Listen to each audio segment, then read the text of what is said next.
Ya. Assalamualaikum warahmatullahi wabarakatuh. Kami dari kelompok 4 akan mempresentasikan hasil sistem informasi yang telah kami buat, yaitu sistem informasi untuk ayam geprek Pak Demomon. Yang pertama ada anggota kelompok. Yang pertama ada Thomas Akram Ferdinand dengan job desk, role dapur beserta UI, laporan pengujian, analisis fungsional dan use case, diagram, serta flowchart.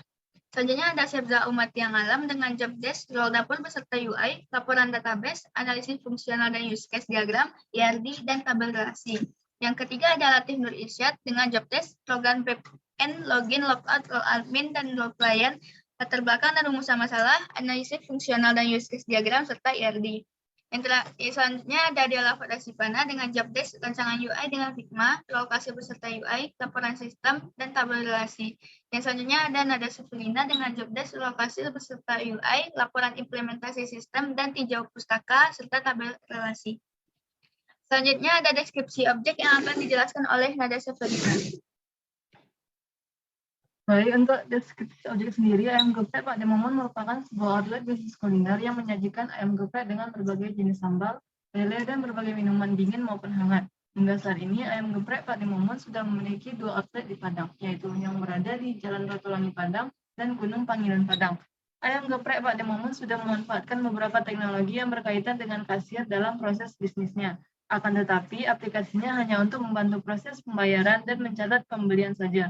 Sementara untuk pembelian barang-barang, bahan baku, dan lainnya masih secara manual dan belum terkomputerisasi. Sekian, saya kembalikan kepada moderator. Baiklah, untuk selanjutnya ada rancangan database yang akan dijelaskan oleh Sebza. Silakan.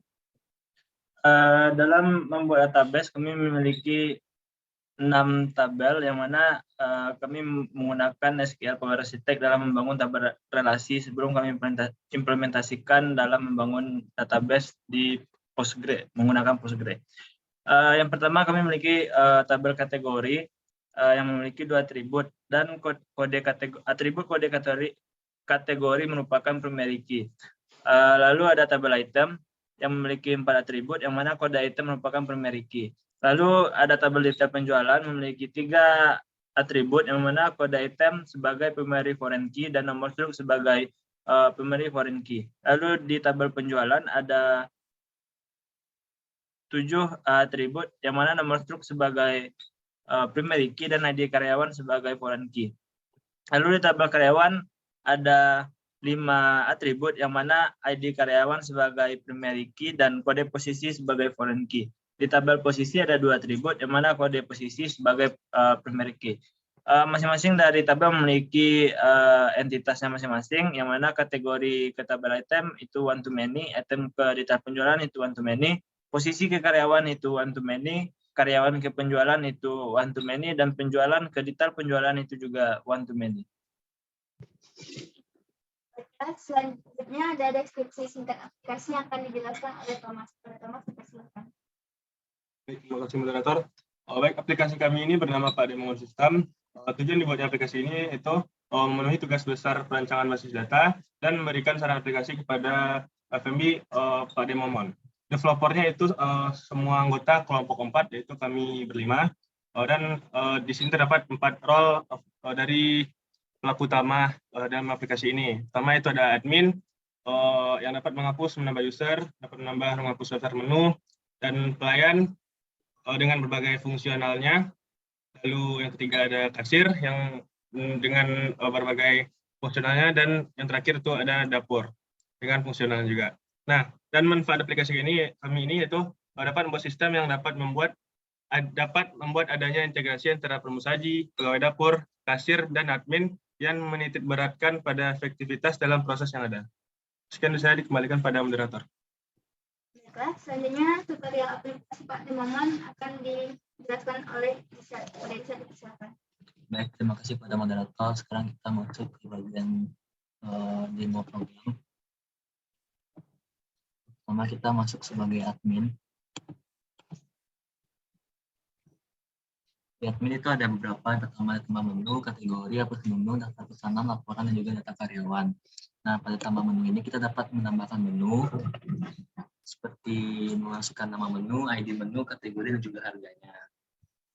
Kemudian untuk tambah kategori juga sama, Jikalau kita ingin menambahkan kategori baru pada database, kita dapat melakukan inputannya di sini. Kemudian untuk hapus menu juga bisa, kita pilih ID yang akan dihapus. Kemudian daftar pesanan, kita dapat melihat daftar pesanan yang ada yang sudah diisi atau diinputkan oleh klien. Misalnya pada link ini. Ada kebenaran dan juga pakai pre-complete sambal mata. Kemudian juga untuk laporan, itu ada 3 pilihan, yaitu kita dapat mencetak laporan untuk hari ini, 1 minggu terakhir, dan juga 1 bulan terakhir. Misalkan kita cetak untuk 1 minggu terakhir ini, nah itu ada 4 transaksi, maka itu kita bisa lihat seperti ini.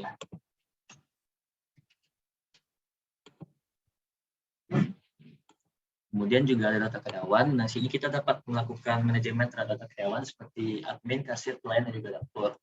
Kita dapat melakukan penambahan data ataupun pengeditan data.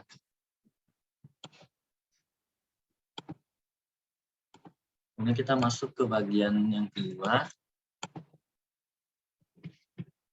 Itu ada pelayan. Nah, di pelayan ini bisa melakukan beberapa hal seperti input pesanan, membawa pesanan, melihat daftar menu, daftar pesanan, juga melakukan antar pesanan. Nah, kita cobakan untuk melakukan input pesanan terlebih dahulu. Nah, di sini kita harus melakukan inputan terhadap pesanan yang diterima oleh si pelayan. Misalkan ada berapa.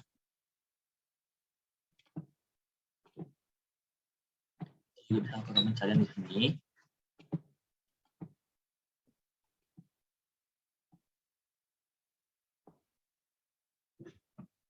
Nah, kita bisa selesai. Nah, kemudian kita juga dapat melakukan ubah pesanan dengan cara memilih nomor struk yang akan kita ubah. Kemudian juga kita dapat melihat daftar menu jikalau ada pelanggan yang bertanya. Nah, sini kita bisa melihat daftar kategori terlebih dahulu, kemudian kita pencet, maka akan tampil semuanya, listnya, beserta harganya. Kemudian juga ada daftar pesanan. Kita bisa melihat apa aja inputan yang telah dilakukan oleh klien pada sebelumnya, dan juga melakukan antar pesanan. Nah, di sini masih kosong karena belum ada pesanan yang sudah disajikan oleh pihak dapur. Coba kita masuk ke bagian dapur terlebih dahulu.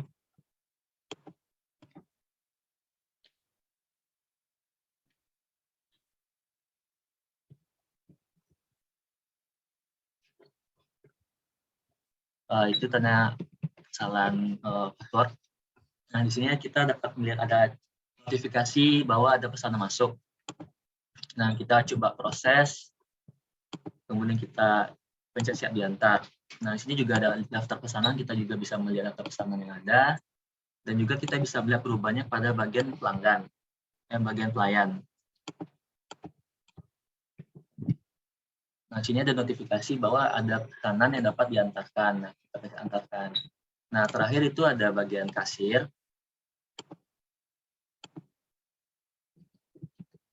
Nah, di kasir ini kita dapat melakukan 2 hal, yaitu melihat daftar pesanan yang ada, dan juga dapat melakukan cetak struk. Misalnya kita pilih nomor 1, maka itu akan tampil informasinya. Kemudian kita pencet cetak struk, maka seperti ini tampilan dari struknya. Oke, sekian saya kembalikan pada moderator. Baiklah, terima kasih kepada Irsad dan semua kelompok 4. Sekian dari kami, mohon maaf apabila ada kesalahan. Assalamualaikum warahmatullahi wabarakatuh.